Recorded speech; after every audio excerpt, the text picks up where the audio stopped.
બસ તો તમને તેલમાં મસ્ત પડે એવા સરપંચને શું કરવાના?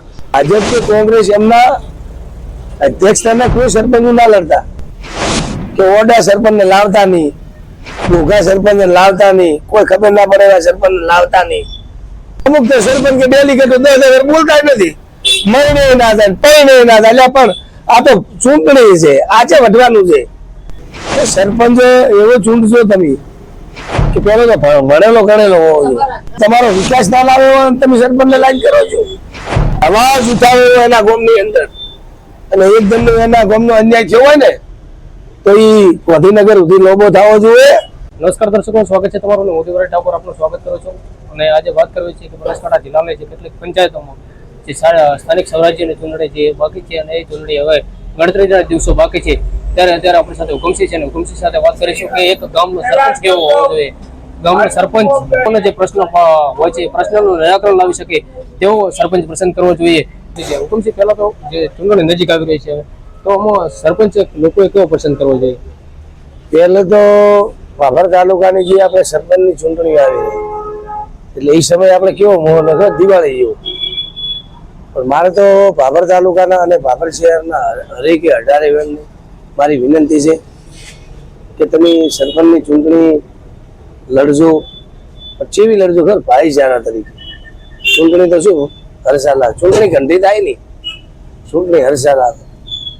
તમે ભાભર તાલુકાના ભાભર શહેરના જે સરપંચ અને હમણાં ચૂંટણી આવવાની એમને ખાલી મારો એક પબ્લિક વિશે અને સરપંચ વિશે એક મારો સંદેશ કે તમે પહેલો તો સરપંચ એવો ચૂંટજો કે ભણેલ હોય, હોશિયાર હોય, ધારો કે સરકારમાં રજૂઆત કરીતો હોય, ધારાસભ્યને રજૂઆત કરીતો હોય, સંસદ સભ્યને રજૂઆત કરીતો હોય, અને રાજ્યસભાના સંસદ સભ્યને રજૂઆત કરી અને એમના ગામમાં કોઈ વિકાસના કામ, કોઈ વડ તળાવ છે, કોઈ ગટર છે, કોઈ પાણી છે, કોઈ લાઇટો છે, કોઈ જમીનના કોઈ સર્વે છે, કોઈ નર્મદાનું પાણી ના આવતું હોય તો હરેક કોઈ પંચાયતો નવી બનાવી હોય, કોઈ ડેરીઓ છે, કોઈ બનાસ બેંકના જે યોજના હોય ને પંચાયતના સરપંચના અધ્યક્ષતાની અને તલાટીના અધ્યક્ષતાની, અને એવો સરપંચ ચૂંટજો ને કે ધારાસભ્ય હોય કે સંસદ સભ્ય હોય કે રાજ્યસભાનો હોય કે ભાજપ કે કોંગ્રેસ એમના અધ્યક્ષતાના કોઈ સરપંચ ના લડતા. અમે સરપંચની જે ચૂંટણી છે ને એ ભાજપ કોંગ્રેસ હોતી જ નહીં, પણ પક્ષ આવું કરી નાખે. એટલે એવો જાગૃત સરપંચ ચૂંટજો કે ઓડા સરપંચને લાવતા નહીં, ભોગા સરપંચને લાવતા નહીં, કોઈ ખબર ના પડે એવા સરપંચને લાવતા નહીં.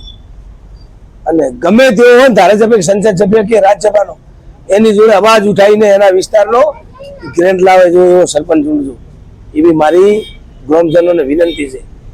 ઘણા લોકો, ગામ લોકો સરપંચ પર વિશ્વાસ મૂકી અને સરપંચની ચૂંટણીમાં સરપંચને જીતાડતા તો હોય છે, પણ એ બાદ સરપંચ વાયદા આપે છે, વાયદાનું વચન પૂરું નથી કરતા. તો આ બાબતે શું કહેશો?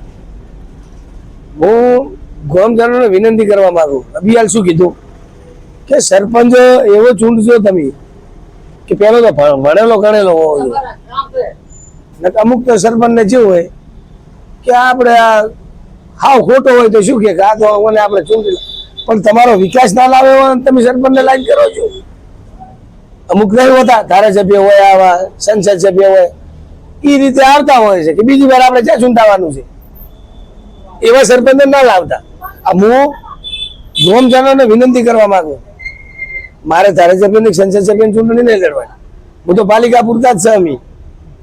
એટલે મારો તાલુકો ચમાચમ કરે, આપણો તાલુકો અમુક ધારાસભ્ય સંસદ સભ્ય જો વગર જિલ્લામાં સંમત નહીં, જીઆઈડીસીમાં સંમત નહીં, એની પછી આપણે રાધનપુરજી નર્મદા ઓફિસ જતી રહી, આવું બધું જતું રહ્યું. એવા સંસદ સભ્ય ધારાસભ્યને ચૂંટણ આપણે આવી પરિસ્થિતિ આવે, પણ એવા સરપંચને ના ચૂંટાય કે અવાજ ઉઠાવે એના ગામની અંદર, અને એકદમ એના ગામનો અન્યાય થયો હોય ને તો એ ગાંધીનગર સુધી લોબો થવો જોઈએ. અને એને આખા ભાભર તાલુકામાં એમ થવું જોઈએ કે ના ગામનો સરપંચ છે, એવો સરપંચ ચૂંટજો, વિનંતી કરું છું ગામને. શું કહેશો શિક્ષિત અને યુવા વર્ગ પસંદ વધારે કરવો જોઈએ? હા, એવો તો હોવો જોઈએ. બસ તો તમને એવા તેલમાં મસ્ત પડે એવા સરપંચને શું કરવાના, ડેલિગેટને એવા શું કરવાના, ધારાસભ્યને એવા શું કરવાના, સંસદ સભ્યને એવા શું? વસ્તીનું ફોર્મ માટે અમે મારો તાલુકો ભાભર શહેર અત્યારે સત્તામાં બેઠા છે આજની તારીખની અંદર, તો એ વ્યક્તિની તાકાત લાવો, જીએડીસી લાવો.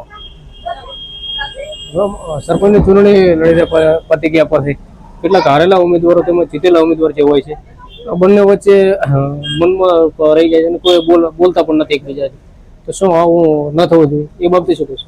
અમે તો પંચાયતની ચૂંટણી થઈ રે પછી ત્યાં મોહનલદારે એનું રિઝલ્ટ આવી રે એટલે એકબીજા ભાઈચારા તરીકે એકબીજાને પેડા ખવડાવવા જોઈએ. અને ભાભર તાલુકાને એવો મેસેજ આવ્યો છે કે સરપંચની ચૂંટણી ભાભર તાલુકાના સરપંચનું લડ્યા પણ ભાઈચારી તરીકે એવી ચૂંટણી લડવી જોઈએ એવી મને ખબર પડે. અમુક તો સરપંચ કે ડેલિગેટો 10 વાર બોલતા જ નથી, મહિને ના થાય, પૈને ના થાય. એટલે પણ આ તો ચૂંટણી છે, આજે વઢવાનું છે. એ ચોક્કસથી હુકમસિંહ એમ રાઠોડ ભાભરથી કોંગ્રેસ શહેર પ્રમુખ અને જેઓ કહી રહ્યા છે કે સરપંચની ચૂંટણી સરપંચ બનો પણ સમથી રહો અને જે ગામને એકતા અને ગામના વિકાસની એક અલગ દિશા આપી શકે તેવા એક યુવા સરપંચ ને પસંદ કરવામાં આવે તેવી હુકમસિંહ પણ અહીંયા ગ્રામ જે વાવ વિધાનસભા વિસ્તારના જે અહીંયા આજુબાજુના ગામડાઓ છે એ ચૂંટણી બાકી છે તે ગામના લોકોને હુકમસિંહનો એક સારો સંદેશ આપી રહ્યા છે. નમસ્કાર, હું કેમેરામેન શૈલેષ ઠાકોર, દેવરાજ ઠાકોર, ભાભર બનાસકાંઠા.